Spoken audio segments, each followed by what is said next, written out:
নমস্কাৰ। আজি মই আপোনালোকক দেখাম আমি নতুনকৈ ভোট উঠাবলগীয়া হ'লে আমি কেনেকৈ ৰেজিষ্ট্ৰেশ্যন কৰিব লাগিব। আৰু যেহেতু আমাৰ ভোটাৰ সাৰ্ভিস পৰ্টেলখন এইবাৰ নতুনকৈ লঞ্চ হৈছে, সেইকাৰণে আপোনালোকক মই দেখাম আমি কেনেকৈ নিউ ভোটাৰ কাৰ্ডৰ কাৰণে আমি ৰেজিষ্ট্ৰেশ্যন কৰিব পাৰোঁ। প্ৰথমতে আপোনালোকে গুগলত টাইপ কৰিব NVSP, এইখন টাইপ কৰি আপোনালোকে এণ্টাৰ বাটন পুশ কৰি দিব। দিয়াৰ লগে লগে আপোনালোকৰ প্ৰথমত যোনটো পেজ আহিব nvsp.in, ইয়াতে আপোনালোকে ক্লিক কৰি দিব।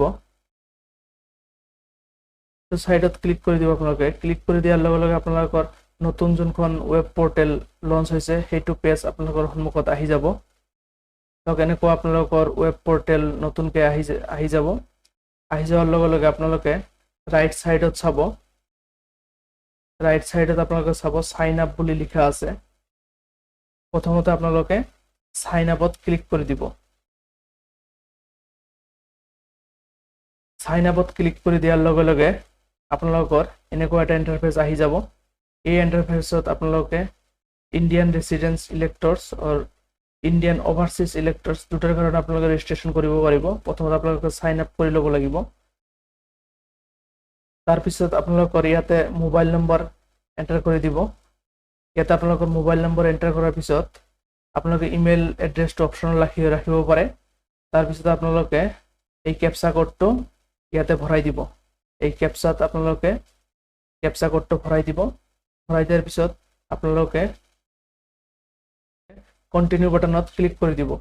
এই কণ্টিনিউ বাটনত ক্লিক কৰাৰ লগে লগে আপোনালোকৰ তাতে এটা OTP আহিব। OTPটো ভৰাই দিব। OTP ভৰাৰ পিছত আপোনালোকক এটা পাছৱৰ্ড ক্ৰিয়েট কৰিব ক'ব। আপোনালোকে এটা পাছৱৰ্ড ক্ৰিয়েট কৰি দিব। পাছৱৰ্ড ক্ৰিয়েট কৰাৰ পিছত আপোনালোকে সাবমিট মাৰি দিব। সাবমিট মাৰাৰ লগে লগে আপোনালোকৰ সাইন আপটো কমপ্লিট হৈ যাব। তাৰপিছত আপোনালোকে আকৌ হোম পেজত আহিব। তাৰপিছত আপোনালোকে আকৌ হোম পেজত আহি যাব। ইয়াত চাই আছে ইণ্ডিয়ান ৰেচিডেণ্ট ইলেক্টৰ, তলৰ পিনে চাই আছে ৰেজিষ্টাৰ্ড মোবাইল নাম্বাৰ। এইটো মোবাইল নাম্বাৰ যোনটো দিয়ে আপোনালোকে সাইন আপ কৰিছিলে এইটো মোবাইল নম্বৰ ইয়াত বহাই দিব। তাৰপিছত আপোনালোকে যোনটো পাছৱৰ্ড ক্ৰিয়েট কৰিছিলে এই পাছৱৰ্ডটো ইয়াত বহাই দিব। ইয়াৰ পিছত আপোনালোকে কেপচাত বহাই দিব। কেপচাত বহাই দিয়াৰ পিছত আপোনালোকে ৰিকুৱেষ্ট বাটনত ক্লিক কৰি দিব। ৰিকুৱেষ্ট বাটনত ক্লিক কৰাৰ লগে লগে আপোনালোকৰ তাতে এটা OTP আহিব। OTPটো ভেৰিফাই কৰি দিব। ভেৰিফাই কৰাৰ লগে লগে আপোনালোকৰ লগইন ইণ্টাৰফেচটো খোলা খাব। আপোনালোকে কেপচাটো ভৰাই দিব। ভৰাৰ পিছত আপোনালোকে ৰিকুৱেষ্ট বাটনত ক্লিক কৰি দিব। ৰিকুৱেষ্ট বাটনত ক্লিক কৰাৰ লগে লগে আমাৰ তাতে এটা OTP আহিব। সেই OTPটো আমাৰ ভৰাই দিব লাগিব। আপোনালোকে OTPটো ভৰোৱাৰ পিছত ভেৰিফাই এণ্ড লগইনত ক্লিক কৰি দিব। ভেৰিফাই এণ্ড লগইনত ক্লিক কৰাৰ লগে লগে আমাৰ নতুন এটা ইণ্টাৰফেচ ওপেন হ'ব। আপোনাৰ প্ৰফাইলটো ইয়াত যে আপডেট কৰিব পাৰে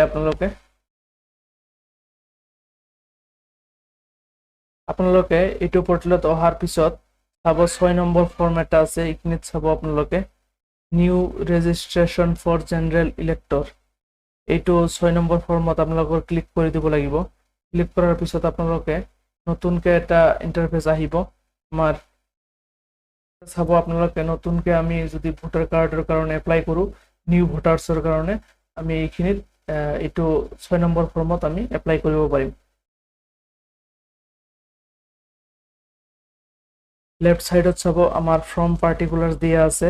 ফ্ৰম পাৰ্টিকুলাৰ্ছত আমাৰ select state, district and assembly, personal details এইবিলাক চববিলাক দিয়া আছে আমাৰ তাতে। আমি এতিয়া এটা এটাকে ফৰ্ম ফিল আপ কৰি যাব লাগিব। ফৰ্ম ফিল আপ কৰাৰ কাৰণে আমি ইয়াতে চাব select state, district and assembly parliamentary কনষ্টিটিউশ্যনটো আমাৰ দি যাব লাগিব। প্ৰথমতে আমি আমাৰ ষ্টেটটো সিলেক্ট কৰিম। সিলেক্ট কৰি যাম। তাৰপিছত আমি নিজৰ ডিষ্ট্ৰিক্টটো সিলেক্ট কৰি যাম। তাৰপিছত আপোনালোকে চাই আছে number and name of assembly constituency. আপোনালোকে যদি নাম্বাৰ জানে নাম্বাৰটো মাৰি দিব, আৰু নহ'লে ইয়াতে সিলেক্ট এছেম্বলি কনষ্টিটিউয়েন্সি বুলি অপশ্যন দিয়াই আছে। আপোনালোকে ইয়াত ক্লিক কৰি দিব।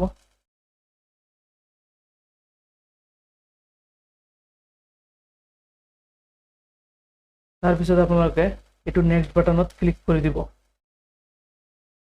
নেক্সট বাটনত ক্লিক কৰি দিয়াৰ লগে লগে আমাৰ যোনটো এ আছে select state and district assembly constituency এইটো আমাৰ কমপ্লিট হৈ গ'ল এনেকৈ নেক্সটত আহিব আমাৰ পাৰ্চনেল ডিটেইলছ ইয়াতে আহিব আমাৰ পাৰ্চনেল ডিটেইলছটো আপোনালোকে বহাই দিব আপোনালোকৰ সাৰনেম থাকিলে সাৰনেমটো বহাই দিব তাৰপিছত আপোনালোকে ইয়াতে এটা পাছপোৰ্ট সাইজ ফটো এটা আপলোড দিব লাগিব আপোনালোকে passport size colour photo upload দিব ইয়াৰ পিছত নেক্সট বাটনত ক্লিক কৰি দিব নেক্সট বাটনত ক্লিক কৰি দিয়াৰ লগে লগে আমাৰ নেক্সট অপশন যোনটো আছে এই অপশনটোত আহি যাব ৰিলেটিভ ডিটেইলছ আপোনালোকে চাই আছে name and surname of any of the relatives আপোনালোকৰ ৰিলেটিভছৰ নেমটো আপোনালোকে ইয়াত বহাই দিব পাৰিব relatives name of father mother husband wife আপোনালোকে পাৰিলে ফাদাৰ্ছৰ নেমটোৱে বহাই দিব আপোনালোকে ফাদাৰ্ছৰ নেমটো বহাই দিব ইয়াত নেমটো দি দিব সাৰনেমটো দি দিব ইয়াৰ পিছত আপোনালোকে নেক্সট বাটনত আকৌ ক্লিক কৰি দিব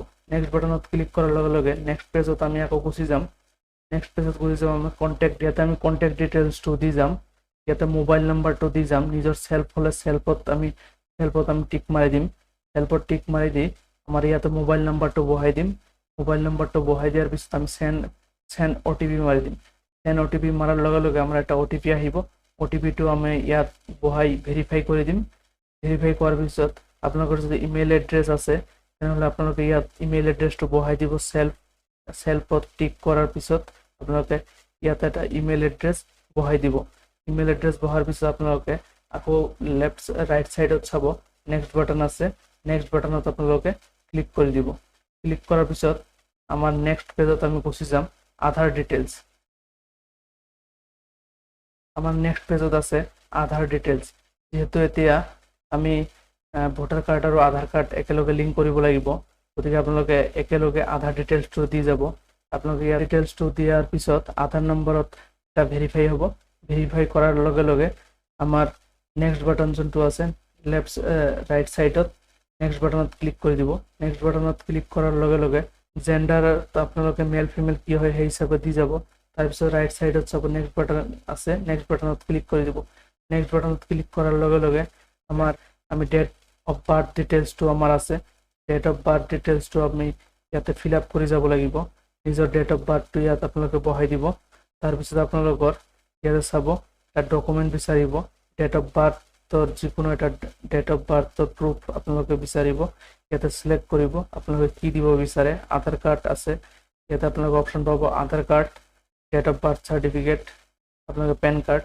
এইটো আপোনালোকে ইয়াতে চুজ ফাইলত ক্লিক কৰি আপোনালোকে আপলোড দি দিব আপলোড দিয়াৰ পিছত ৰাইট সাইডত চাব নেক্সট বাটন আছে নেক্সট বাটনত আপোনালোকে ক্লিক কৰি দিব নেক্সট বাটনত ক্লিক কৰাৰ লগে লগে চাব আপোনালোকৰ ইয়াত আছে প্ৰেজেন্ট এড্ৰেছ ডিটেইলছ আপোনালোকৰ যোনখন এড্ৰেছ আছে সেই এড্ৰেছটো আপোনালোকে ইয়াত বহাই যাব এটা এটাকে ইয়াতে পোষ্ট অফিচটো দিব ইয়াতে পিন কোডটো দিব ইয়াতে তহচিল তালুকা বা মণ্ডল আপোনালোকে ইয়াত দি দিব তাৰপিছত আপোনালোকৰ তলত পিনে চাব যে ডিষ্ট্ৰিক্ট আছে ডিষ্ট্ৰিক্ট ষ্টেটটো অট'মেটিক সিলেক্ট হৈ থাকিব এইখিনি কৰিব কৰাৰ পিছত আপোনালোকে পিনে চাব আপোনালোকে প্ৰুফ অফ ৰেচিডেন্স ডকুমেণ্ট আপোনালোকে এই প্ৰুফ অফ ৰেচিডেন্স ডকুমেণ্ট ইয়াত ক্লিক কৰি আপোনালোকে আপলোড কৰি দিব আপলোড কৰাৰ পিছত ৰাইট সাইডত চাব নেক্সট বাটন আছে নেক্সট বাটনত আপোনালোকে ক্লিক কৰি দিব নেক্সট বাটনত ক্লিক কৰাৰ লগে লগে আমি নেক্সট পেজত আমি যাম ইয়াতে আছে category of disability if any optional আপোনালোকে